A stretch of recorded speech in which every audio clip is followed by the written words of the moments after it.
naman po, buksan ko po ang aking Bible. This time naman po sa English. Binasa ng ating kapatid kanina ang Tagalog. So ngayon po ay babasahin naman po natin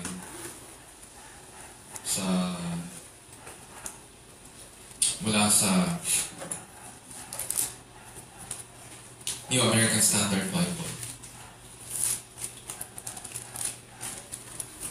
So, Psalm chapter 2, verses 1 to 12. Sa Old Testament po yun.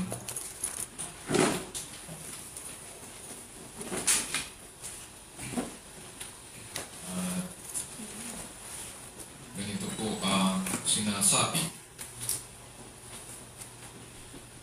Psalm chapter 2, verses 1 to 12. Why are the nations in an uproar and the peoples devising a vain thing?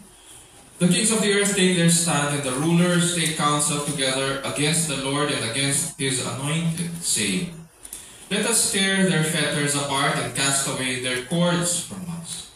He who sits in the heavens laughs, the Lord scoffs at them. Then He will speak to them in His anger and terrify them in His fury, saying, But as for me, I have installed my King upon Zion, my holy mountain. I will surely tell of the decree of the Lord. He said to me, You are my son. Today I have begotten you. Ask of me, and I will surely give the nations as your inheritance, and the very ends of the earth as your possession. You shall break them with a rod of iron, you shall shatter them like earthenware. Now therefore, O kings, show discernment. Take warning, O judges of the earth. Worship the Lord with reverence, and rejoice with trembling. Do homage to the Son, that He not become angry, and you perish in the way, for His wrath may soon be kindled. How blessed are all who take refuge in Him. This is the word of the Lord. Praise be to God. So, good morning po muli sa inyong lahat. And ngayon po ay tinatawag po na First Advent Sunday ng 2025. Kapag pinag-uusapan o sinasabi nating Advent, ang ibig sabihin nito ay ang pagparito ng Panginoong Hesukristo. Yun yung ibig sabihin ng Advent. And sa Bible, ang pagparito ng Panginoon ay may dalawang pagparito. So may dalawang coming. Ang Christmas o Pasko ay usually is referred to as the first Advent. And if there is a first Advent, then there is also a second Advent. Ang second Advent po ay tinatawag natin na second coming ng ating Panginoon. At bababa siya muli para umupo at pamunuan ang lahat ng mga bansa sa mundong ito. So yun yung first and second Advents ng ating Panginoon na makikita po natin sa ating Bible. Now, napili po natin ang Awit chapter 2 sa umagang ito bilang break lang sa mga lumipas na series natin. At panimulang aralin din ito para sa Advent Sundays leading to Christmas Day. Which is, sa umagang ito, ang title ng ating sermon ay Kiss His Son, the Only Begotten King. So, panahon po natin ngayon, in na in po ang mga salitang cooperation, collaboration, or sa salita ng mga influencers, collab. Maririnig natin yan, collab at saka cooperation sa panahon natin. From social media to our work areas, maririnig natin ito sa mga bibig ng mga tao, sa bibig ng ating mga boss at saka mga office mates. Ayon daw po sa Josel Blog, ang collaboration ay yung kapag nagsama-sama kayo para sa iisang shared objective or iisang mission. Shared yun sa inyo lahat, sa buong grupo. Whereas ang cooperation, ang pinagkaiba ng cooperation sa collaboration is that nagsasama-sama kayo para tulungan na ma-achieve ang layunin o mission ng iba. So for example, sa isang kumpanya, ang tawag po doon ay cooperation. Dahil ang mission ay hindi sa inyong grupo, kundi mission ng iba yun. Or mission ng nag-iisa doon probably sa isang grupo. Yun ang cooperation. Pero pag collaboration, shared objective yun. Agree kayo lahat na yun ang objective ng buong grupo. But we must ask, Anong batayan nito? Kung nagsasama-sama sila, nagko-collab or nagko-cooperate, marami po kasi sa mga grupo ngayon ang nagtatawag ng pagkakaisa at pakikibaka para sa kanilang mga pinaglalaban. Especially now, nagkakagulo ang ating mga bansa at iba't ibang grupo ang nagsasama-sama at halos every 2 weeks meron tayong tinatawag na marcha para sa trillion, yung tinatawag nilang million peso march, may trillion peso march, ngayon meron ulit. So anong batayan ito? At hindi lang yun. Ang iba't ibang mga issues pagdating dito sa cooperation at collaboration na kanilang tinatawag, kailangan maging tolerant ka sa mga issues nila at sa mga pinagdadaanan nila. Kung hindi ka nagkakaisa o hindi ka kaisa sa kanila, ang tawag nila sa iyo ay hater. Hater ka. Hindi ka tolerant eh. So, kalaban ang tingin nila sa iyo. Tulad ng mga issues ngayon, tulad ng cohabitation o yung tinatawag natin na living in, yung issues on premarital sex, issues on abortion, issues on gender identity crisis, yung mga sumulpot nung pandemic, katulad ng Black Lives Matter. Yan ay iba't ibang mga issues na matunog. Hindi lamang sa Western nations, lalo na sa Pilipinas, nagsispill over yun. Mga kapatid at kaibigan, the Bible shows us na hindi lahat ng pagsasama-sama at pagkakaisa ay mabuti at kinalulugdan ng Diyos. Dahil hindi ito umaayon sa katuwiran ng Diyos. Isang halimbawa nito ay ang instruction po ni Apostol Pablo sa mga mananampalataya po sa Corinto, na sabi niya doon, huwag makikisama sa mga masasamang gawain ng mga hindi mananampalataya. Pakinggan lang po natin. Although siguro narinig na natin ito before, at ina-apply natin ito sa karaniwan sa mga nagtuturo ng yung mga youth pastors, sa mga sex, love, and marriage, tinuturo itong verse na ito. Pero actually, ang context ng verses na ito ay mas malawak pa. For example, yung sinasabi ni Pablo sa 2 Corinthians 6:14-15, do not be bound together with unbelievers, for what partnership have righteousness and lawlessness, or what fellowship have light with darkness? Or what harmony has Christ with Belial? Or what has a believer in common with an unbeliever? Mas malawak actually ang konteksto nito. Yung do not be unequally yoked with unbelievers.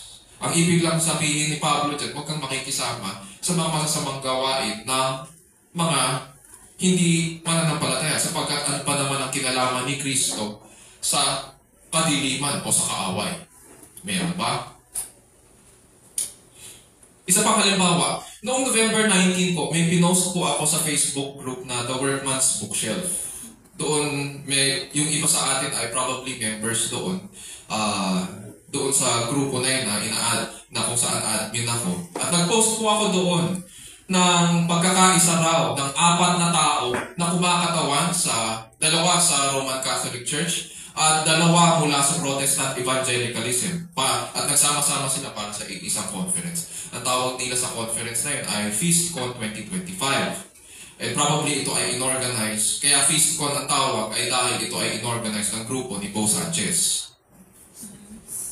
Ang mga main participants dito ay sina Bo Sanchez, yung founder ng The Feast, si Joel Hason or Joel Jason, commissioner ng Family and Life, Roman Catholic Archdiocese of Manila, si Jack Garcia, lead pastor ng Hillsong Church of Manila, at si Jeff Eliscupides, founder ng Anchor Church.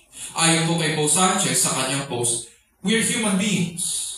We're trying to love Jesus. We don't agree on many things. And that's alright. But we agree to obey God's command to love our neighbor. So we sat down at FeastCon 2025 and we shared how we can love each other amidst our differences.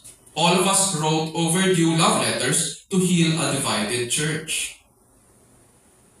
Ang tanong, ganito ba ang tamang larawan ng pag-ibig sa kapwa na hinihingi ng Panginoong Jesus? Ano ang pinagkaiba ng pag-ibig na ito, yung tinutukoy nila sa ginawa nila, at pagsasama-sama ng mga nagpapalaganap ng my body, my choice, or my rights sa panahon natin, at kung ano-ano pang mga ideolohiya? So, meron pa pagkakaiba o wala? O umaayon ba ito doon sa tinuro ng ating Panginoon? Kasi kung sinasabi nila na we don't agree on many things, are those things major teachings of the Bible? And if you don't agree on many things, especially on Jesus Christ and His work of redemption, why sit down? Why write love letters to one another? Kung hindi naman pala kayo agree doon. At saka tama ba itong definition ng love? And love for your neighbor? Panalangin ko po na sa pag-aaral natin ngayon ay matulungan tayong makita kung sino ang Diyos.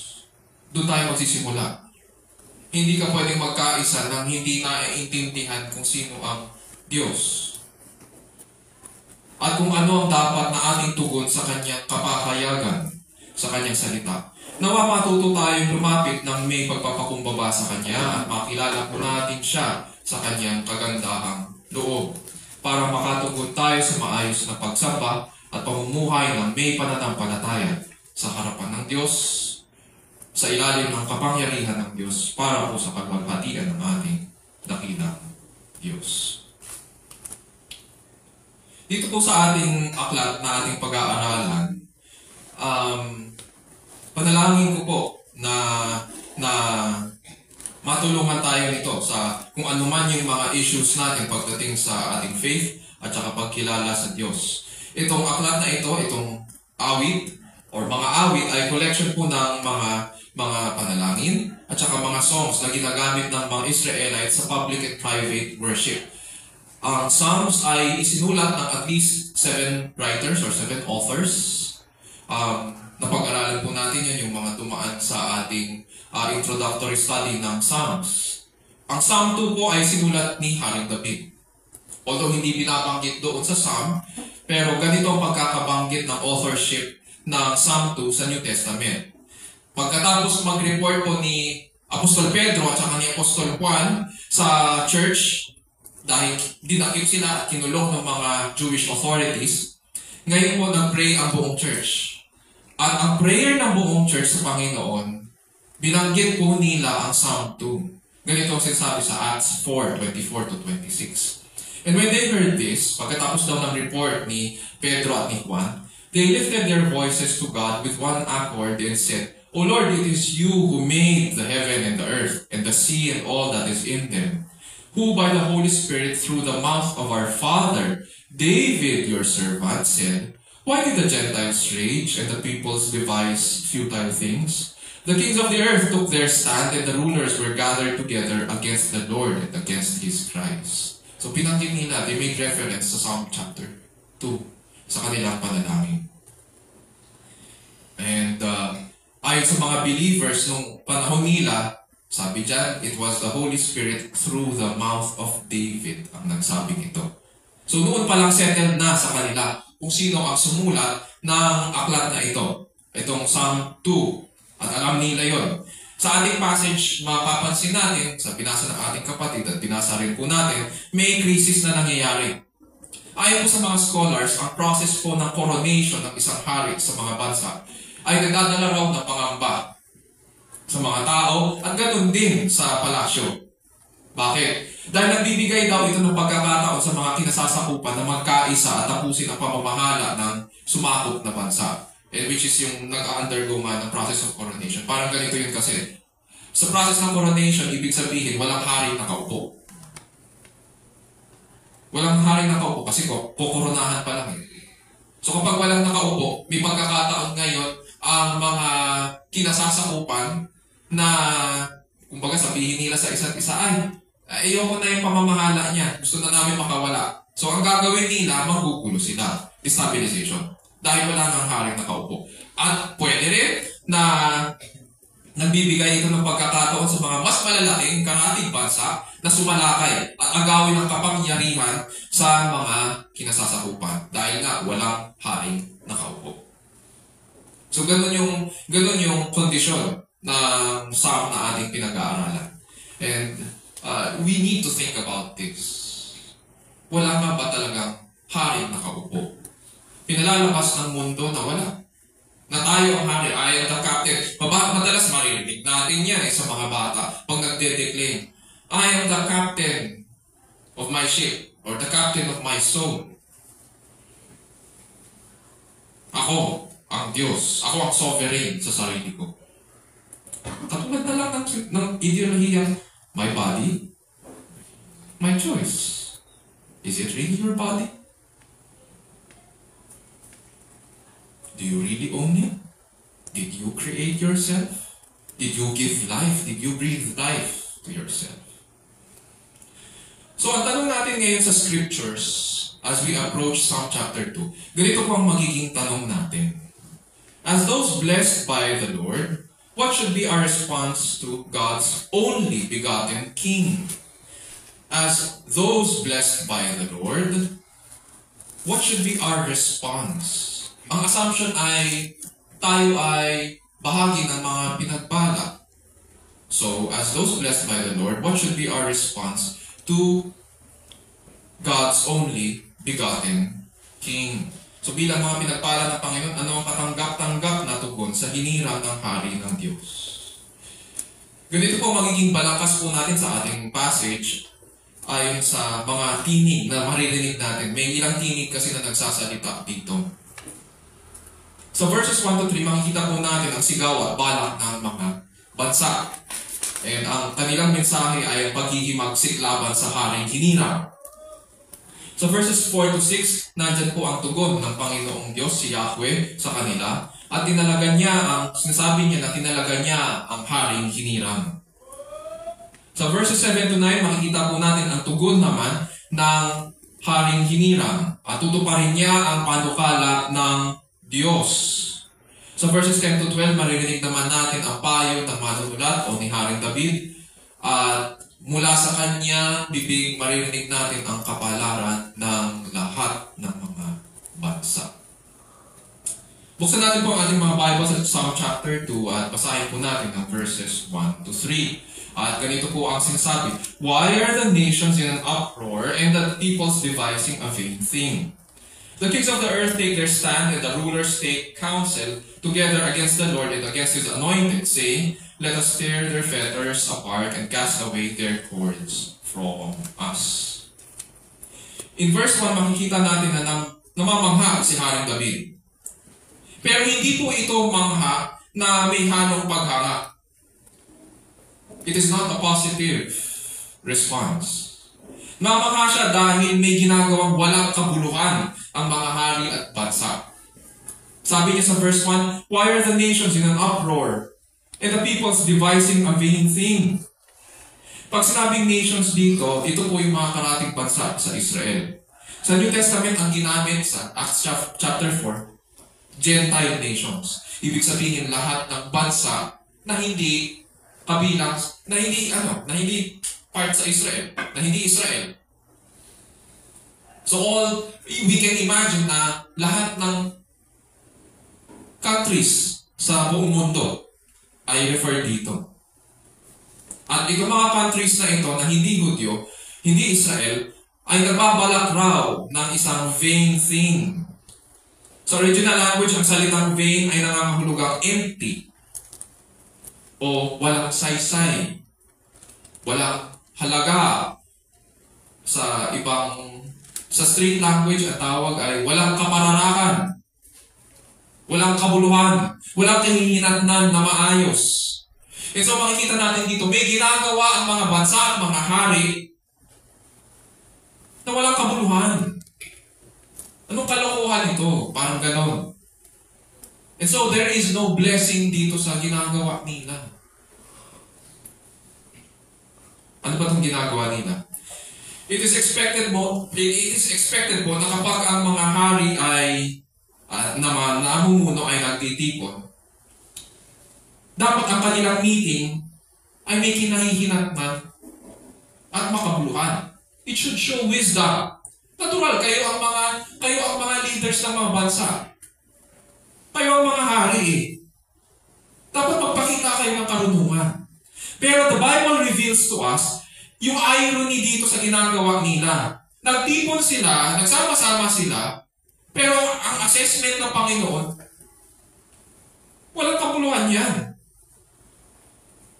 At tinanong ni Haring David, ano to? Anong ginagawa niyo dyan? Ba't kayo nagbabala ng walang kabuluhan?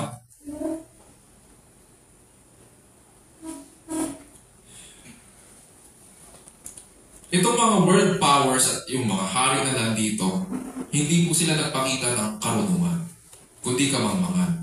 And imagine a worldwide gathering or a worldwide meeting of foolishness and ridiculous nonsense. Diba?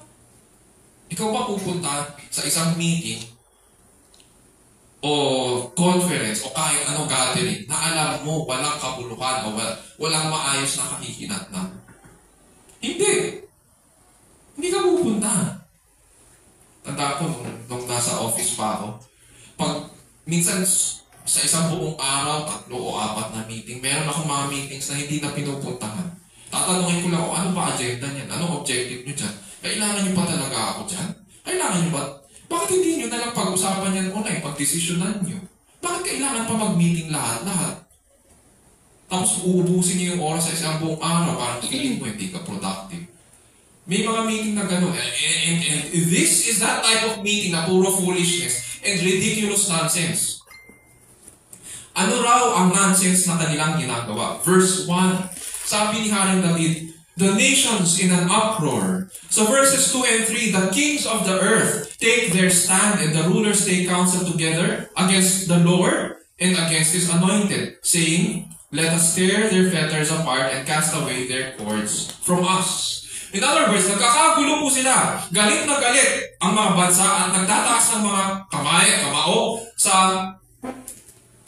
laban kanino? Sa Panginoon at sa Kanyang hinirang.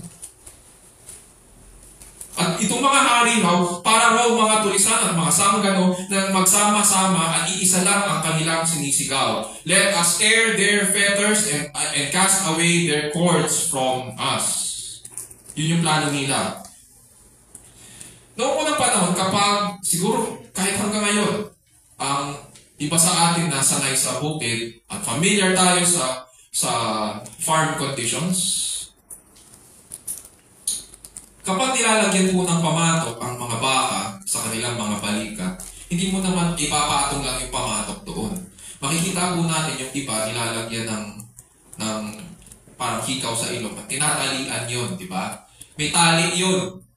Hindi mo pwedeng lagyan lang ng pamatok yung kahoy sa balikat nila. Tapos okay na, sige, mag-araro na kayo. Hindi, kailangan mong talian yun. Yun yung tinutukoy ng fetters dito at saka cords. Yun yung nilalagay sa pamatok o sa mga baka para mabigyan mo ng direksyon yun. So, ang pinag-uusapan dito ay direksyon. Ang pinag-uusapan dito ay pamumuno at kontrol. At ang sinasabi ng mga hari dito, ayaw nila sa pamumuno ng haring hinirang. Sabi nila dyan, the rulers take counsel together against the Lord and against His anointed. At paano raw sila makakawala sa pamumuno nila? Lalagutin daw nila ang kanilang tali at itatapon ito. Ayaw nila sa pamumuno ni Yahweh at ang kanyang tinalagang hari. Iniisip ko, so ganun lang, yun yung plano nyo? Siguro confident sila. Marami kami. Mga karatig bansa kami. Oo nga naman, pag inisip mo, napakaliit ng Israel. At yung mga karatig bansa ay napakalaki. Nandyan ang Babylon. Nandyan ang, noong panahon nila, nandyan ang Roma. Nandyan ang, ano nga yung bago yung Babylon? Ano? Assyria. Okay. Assyria. Oh, nandiyan ang Assyria, nandiyan ang Roma, nandiyan ang Greece. Mga malalaking bansa ito, mga ang napakaliit ng Israel. At nagkakaisa sila. Kaya siguro confident sila na kaya nilang sabihin, ay, kakalasin lang namin yan at itatapon namin, okay na yun. Ayaw namin sa pamumuno ng hari ito. Confident sila. Na isang ordinaryong haring Israelita lang ang mamumuno sa amin. And so tingin nila na pamumuno ng haring ito ay parang natutulad lang sa isang larawan, yung larawan ng bakang nilagyan lang ng pamatok na kaya nila lagutin. Punta tayo sa verses 4 to 6. This time naman po, the point of view shifts to heaven. Kanina, earth ang tinitignan natin, yung mga karatig bansa at yung mga hari. Ngayon naman, papasok tayo sa bulwagan ng luklukan ni Yahweh. At maririnig natin ang tinig ni Yahweh sa kanila. Sabi sa verses 4 to 6, He who sits in the heavens laughs. The Lord scoffs at them, then He will speak to them in His anger and terrify them in His fury, saying, But as for me, I have installed my king upon Zion, my holy mountain. One of the reasons po na useless ang paghimagsik laban sa Diyos o yung tinatawag natin disobedience din laban sa Diyos is that because sinasabi dito, God sits in heaven. He rules in heaven. In contrast, ano ang description sa mga hari? Sila ay kings of the earth lang. Versus He who sits in the heavens. So, itong heavens na ito ay sinasabi ng manunulato, ng mga awit, na ang Diyos ay nakaupo sa kosmos. Ginawa lang niyang upuan ang kalawakan. Versus yung pamumuno ng mga hari dito sa lupa. Ganun ang tingin ng Diyos sa tao, lalo sa mga namumuno. And King David finds this reassuring. Why? Kahit ang tingin ng ilan sa atin, sa mundong ito, mga pinakamatatalino, na kaya nilang sakupin ang mga planeta at iba't ibang mga galaxies, yan ilang beses ko na yan sinasabi. Hilig natin na sakupin ang buwan, di ba? Ilang beses na pinag-uusapan simula pa nung nakarating ang tao sa buwan, gusto nilang sakupin ang iba't ibang planeta. Hanggang dito lang talaga ang pamumuno natin sa lupa. Yun lang. Hindi natin kayang sakupin ang mga planeta dahil hindi binigay sa atin yung authority na yun. Diyos ang nagtatakda ng mga hangganan ng ating impluensya at pamahalaan. Hindi tayo. Mas mataas po ang langit kaysa lupa. Hindi pa relax ang Diyos dito na parang walang ginagawa. Minsan iniisip natin, pag nanonood tayo ng mga movies na mayroong mga hari at reyna, yung hari at reyna nakaupo lang sa kanilang upuan, tapos nandyan yung kanilang mga advisors, at pinakikinggan lang nila yung mga tao, pero wala masyadong ginagawa yung mga hari at reyna. Hindi ganun ang Diyos. Napaupo-upo lang, papetiks-petiks, at nagsasalita lang para magbigay ng proclamation. Hindi. Nanonood siya. Sabi dito, He who sits in the heavens laughs. Bakit siya tumawa? Ibig sabihin, nanonood siya. Namumuno siya. Mula sa kanyang luklukan. Sapagkat siya ang manlilikha. At yun ang dapat nating tandaan. Hindi tayo ang manlilikha. And therefore, hindi rin tayo ang nagmamayari ng ating mga buhay. Sabi sa verse 4, He who sits on the throne, or He who sits in the heavens laughs, the Lord scoffs at them. Tumawa raw si Yahweh. Hindi siya tumawa dahil nasisiyahan siya o natutuwa siya sa kanyang nakita. Rather, natawa siya sa pinagbababalak at pinagagagawa ng mga hari. Because, what is it? Why is it laughable? Because they will be attempting the impossible. What is this impossible thing? Balak nilang paghimagsik laban sa Diyos. They want to go to war with God. And it is impossible. What, you think mananalo ka? And so God does not take them seriously. Sa Tagalog, nilagay niya sila sa kaputyaan. Pinagtatawanan niya sila. And in verse 5, dito ang medyo, kung manonood tayo ng pelikula, parang masisense natin may suspense dito. Kakabahan tayo. Kasi yung tawa ng Diyos dito, hindi ito yung tawa na natutuwa eh. Behind that laugh, is knowledge of something that is hidden sa mga kaaway. Sabi niya, then He will speak to them in His anger and terrify them in His fury. Kadalasan kapag pinag-uusapan po natin ang salitang galit o anger, nakaka-relate po tayo. Dahil human response ito or emotion kapag tayo po ay nabibigo, di ba? Or frustrated tayo, o nakakasense tayo ng pang-aapi or injustice, or malamang pag-udyok na laban sa ating mga values. Natatapakan yung ating mga values or nakakontra yung values natin, kaya tayo nagagalit. Minsan, nadadala tayo in other words ng ating mga emotions, kaya ang nangyayari, patong-patong ito at ang nangyayari, sumasabog ito. Nagagalit tayo. Hanggang sa nagkakasala tayo. Kaya nga meron tayong ganitong passage sa New Testament, sa James 1:19-20. This you know, my beloved brethren, but everyone must be quick to hear, slow to speak, slow to anger, for the anger of man does not achieve the righteousness of God. Kaya quick to hear, slow to speak, slow to wrath, or slow to anger. Sinasabi dyan sa James 1 na imbis na mabilis tayong makinig at magdahan-dahan sa pananalita, which is pagpapakita daw ng katuwiran ng Diyos, ang pinagbibigyan natin ay ang ating mga masasamang pita. Tulad ni Moises nang hampasin po niya ang bato dahil sa galit niya sa mga tao at hinampas niya yung bato ilang beses.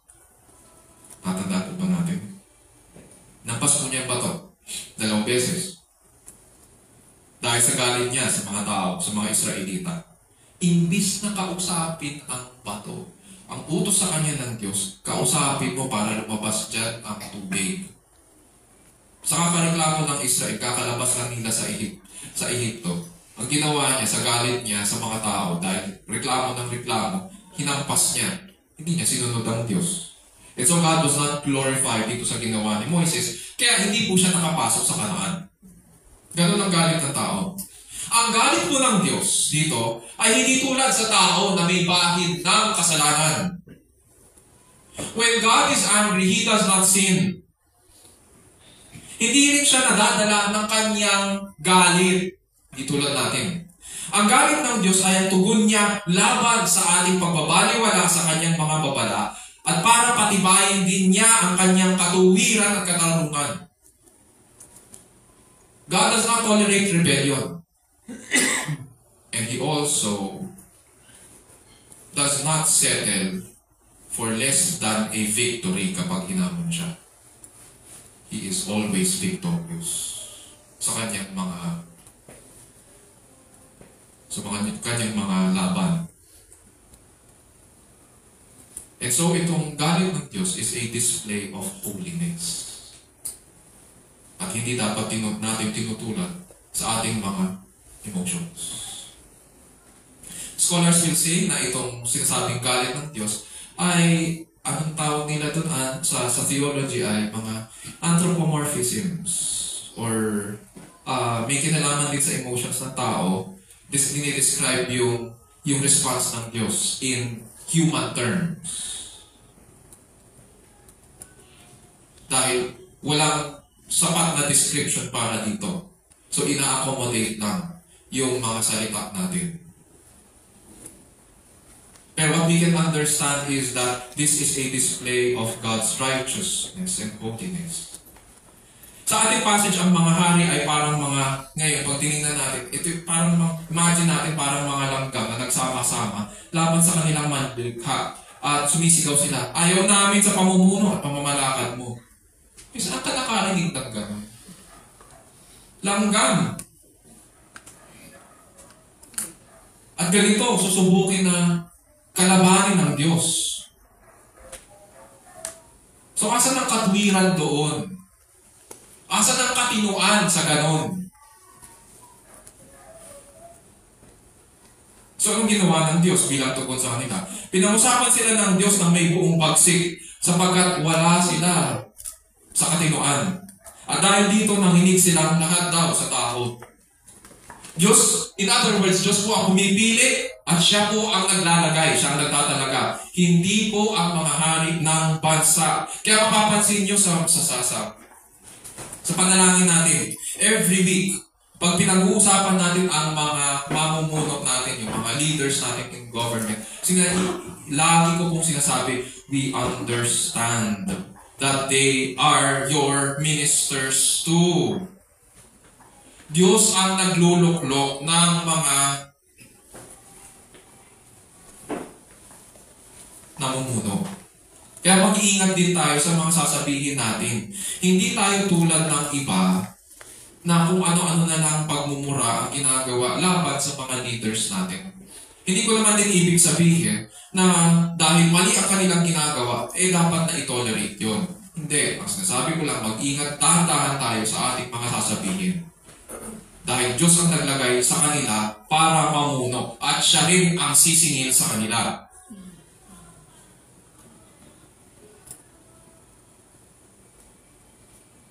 Therefore, dito makikita natin, Diyos ang pumipili at siya ang naglalagay. Hindi po ang mga hari ng bansa. Hindi ito democracy. Ang kaharian ng Diyos ay hindi democracy. Just as makikita rin natin sa church na ang church ay hindi democracy, ang kingdom ay hindi rin democracy. Hindi tao ang bumoboto at nagluluklok.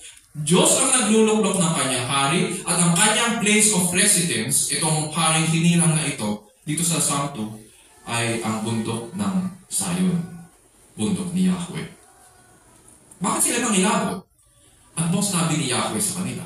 Verse 6. But as for me, I have installed my king upon Zion, my holy mountain. So ganito ngayon yung perspective.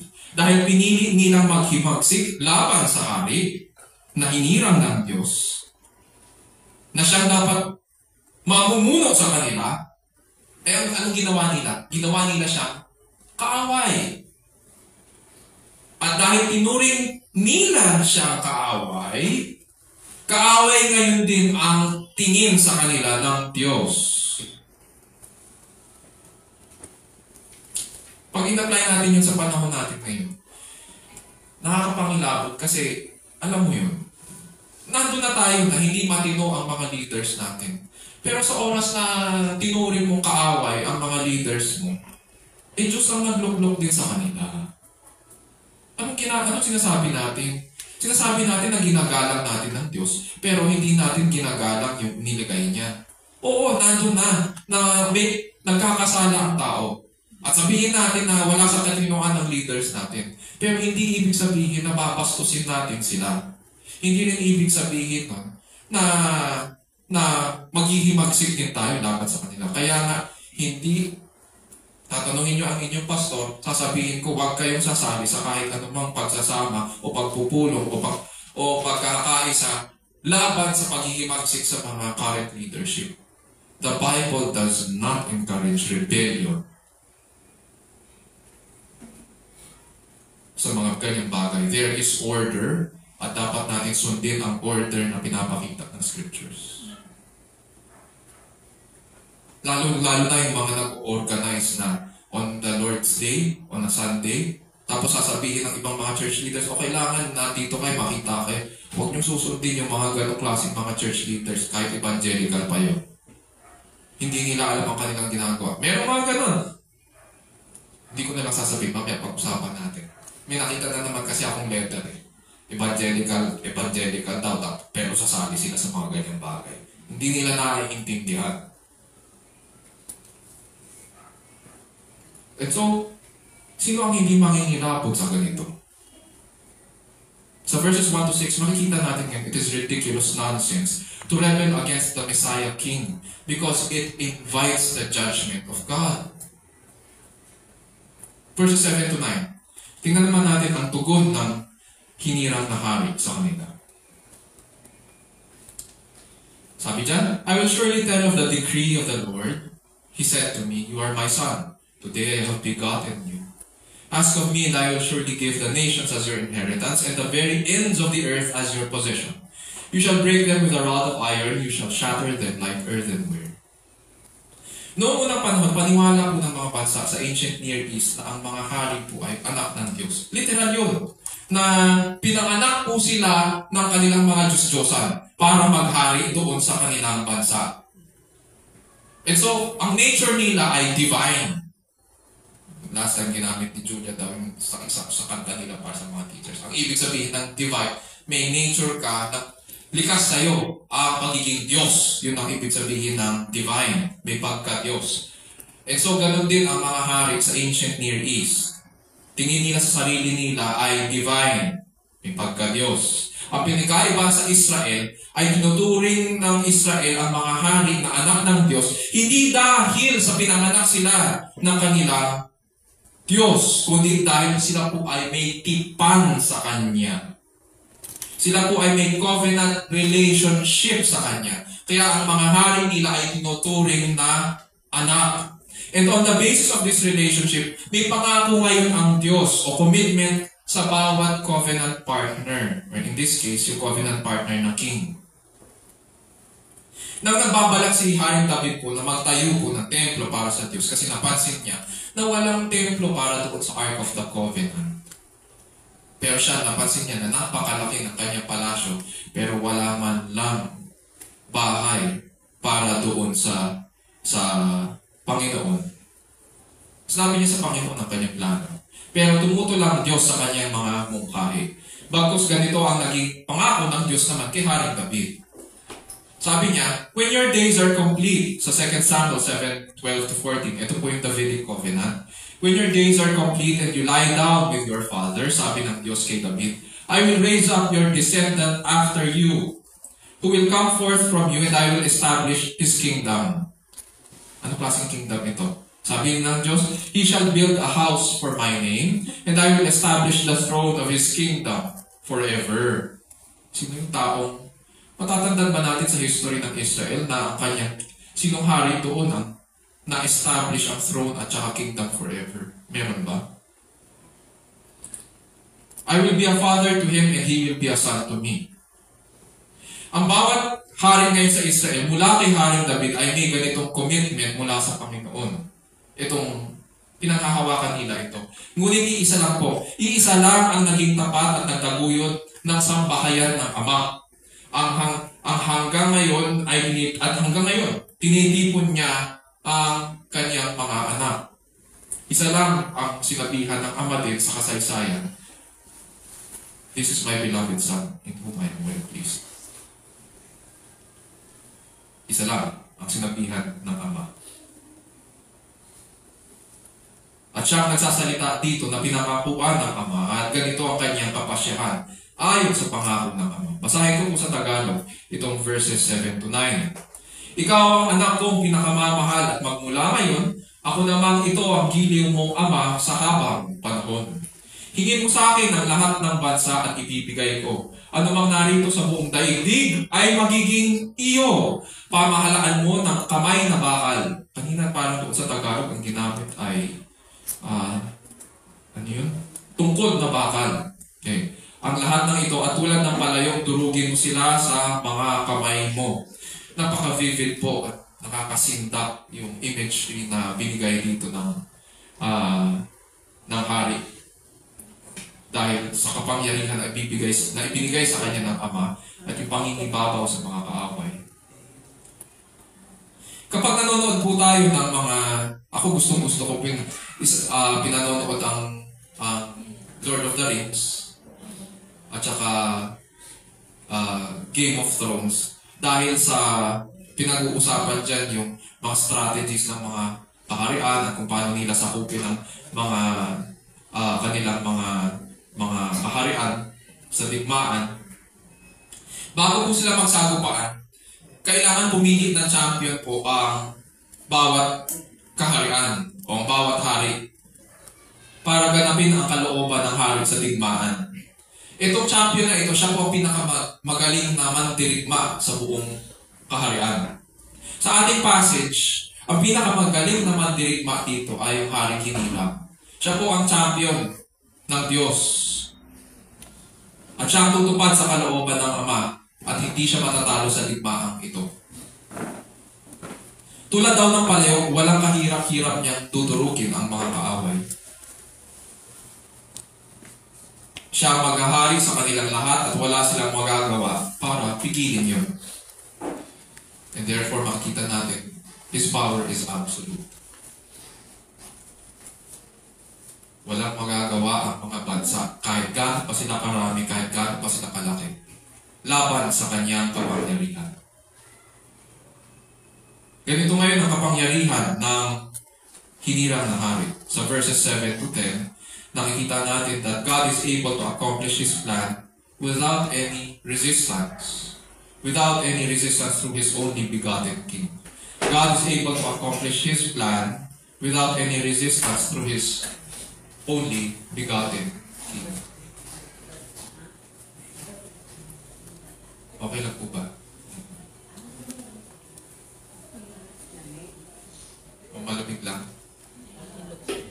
Pero okay lang.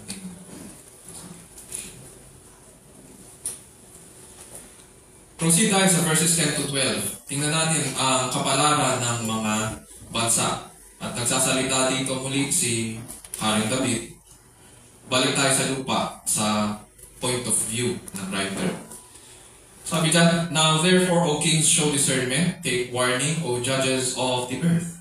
Worship the Lord with reverence, and rejoice with trembling. Do homage to the Son, that he not become angry and you perish in the way, for his wrath may soon be kindled. How blessed are all who take refuge in him." Concern dito sa si Haring David sa kahihinatnan ng mga bansa. Sabi niya sa kanila sa verse 10, "Now therefore, O kings." Pag sabing therefore, what is it there for? Diba? What is the reason para sa kanila? Why is there a conclusion? Nagko-conclude siya. Sabi niya, "O kings, show discernment, take warning, O judges of the earth." Walang takot niya silang pinayuhan. Nag-iisang hari lang siya, si Haring David, ng isang maliit na bansa, at pinapayuhan niya ang mga malalaking bansa. At sinasabi sa kanila ang dapat nilang gawin bilang karunungan sa kanilang pamamahala. Paano nila gagawin ito? Paano nila patutunayan na hindi sila mangmang? Na hindi sila nonsense? Sabi ni David, una, worship the Lord with reverence. Una, hindi sanay ang mga hari. Makita natin, hindi naman talaga sanay ang mga hari na yumukod sa ibang hari. Ganun pa man, ito ay tawag ng karunungan. Bilang mga lider ng bansa, kailangan nila maging mabuting halimbawa ng paglilingkod na may tamang paggalang kay Yahweh. And so sabi ni Haring David, matuto kayong yumukod kay Yahweh. That's one. Number 2, rejoice with trembling. Ipakita daw nila na naglilingkod sila ng may kasiyahan, ng may takot at tiwala sa Kanya. Hindi dapat makita sa kanila ang pangungutya at pagmamataas. O nga naman, yumukod ka na rin lang eh. Bakit ka pa magmamataas? Bakit ka pa mangungutya? So rejoice with trembling. Pakita mo ang kasiyahan mo sa paglilingkod. Pangatlo, do homage to the Son. Sa ibang translations, ang ginamit po ay kiss the Son. Gusto ko yung term na yun sa kiss the Son. Sa Old English, sa King James Version, ganun ang ginamit. Kiss the Son. Or sa ibang versions daw, sa ibang translations, ang ginamit ay embrace discipline. Ibig sabihin dito sa do homage to the Son or kiss the Son, ito yung panlabas na anyo ng kanilang pagtanggap sa haring hinirang at pagpapasakop sa Kanya. Sa atin na nakapunta ng Middle East or familiar sa Arabian culture or doon sa Near East, ang ginagawa po nila, pag nirerespeto po nila yung mga matatanda, yung mga sheikh, yung mga rulers ng kanilang mga kingdom, at saka yung mga imam, yung mga scholars nila. Ang ginagawa nila, either yung mga tatay nila, hinahalikan nila sa ilong. Sa lalaki, hinahalikan yung ilong. Makita natin yun. At yung iba, hinahalikan din nila sa ulo o kamay. Sa atin, sa mga matatanda. Pero sila, hinahalikan nila yung kamay, hinahalikan nila yung ulo. Ganon yung ginagawa nila bilang paggalang, pagmamahal at mataas na pagtingin sa mga taong ito. At ganon din dito. Ganon yung dapat nilang gawin sa anak. Kiss the son. Bakit daw nila gagawin to? Verse 12, that he not become angry and you perish in the way, for his wrath may soon be kindled. Kung hindi sila magpapakita ng takot, kung hindi sila magpapasakop at maglilingkod kay Yahweh at sa kanyang anak, matutuluyan sila. Mapapahamak sila. Sapagkat sa kanya, dito sa haring hinirang, binigay ni Yahweh ang kapangyarihan ng paghatol. Hindi naman sa kanila eh. Hindi naman binigay ng Diyos sa kanila na hatulan ang haring hinirang. Ang haring hinirang ni Yahweh ang binigyan ng kapangyarihan na humatol sa buong mundo. At ganito sila mga iingat daw at magpapakabuti sa kanilang pamamahala. Sinabi sa verse 10. Pagkatapos payuhan ngayon ni Haring David ang mga bansa, pinati niya ngayon ang lahat. Ang lahat ng mga bansa, lahat ng tao, at nagbigay ng pahuling pahayag sa verse 12. Sabi niya, na-imagine ko ito habang sinasabi niya, nakataas ang kanyang kamay, how blessed are all who take refuge in Him. Tulad sa Psalm 1, kung matatandaan natin ang pag-aaral natin ng Psalm 1, connect ko na ito sa Psalm chapter 1. Dahil ang Psalm chapter 1, sinasabi nito kung ano pinagkaiba ng the blessed man at saka yung masama. Yung pinagkaiba ng mapalad at masasama. Pinakikita sa atin dito sa chapter 2 ang tunay na mapalad sa balat ng lupa. Sila daw yung mga tumutulog sa hari upang manganlong at makita sa kanya ang walang hanggang kalinga.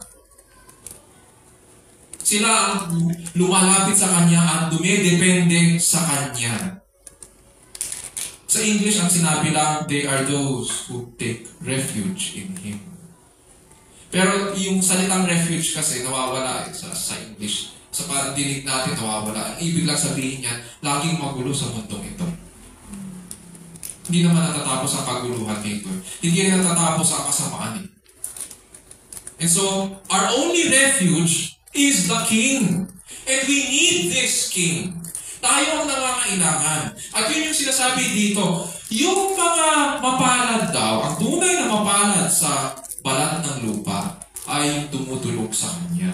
Yung lumalapit sa Kanya upang manganlong. At nasusumpungan nila ang kalingang magpakailanman sa piling ng haring ito. Sa mabuting balita, makikita natin na ang haring hinirang ay walang iba kundi ang Panginoong Jesus. Siya ang nilapitan. Sa kasaysayan ng kaligtasan, siya po yung nilapitan. Siya rin yung hinalikan upang ipagkanulo. At siya po ang binigay sa kamay ng mga bansa. Bakit? Para tayo ang makalapit naman sa Ama at tumanggap mula sa Kanya ng kapatawaran para sa ating mga kasalanan, ng pagpapawalang sala at ng pagkalinga at pag-iingat mula sa kapahamakan.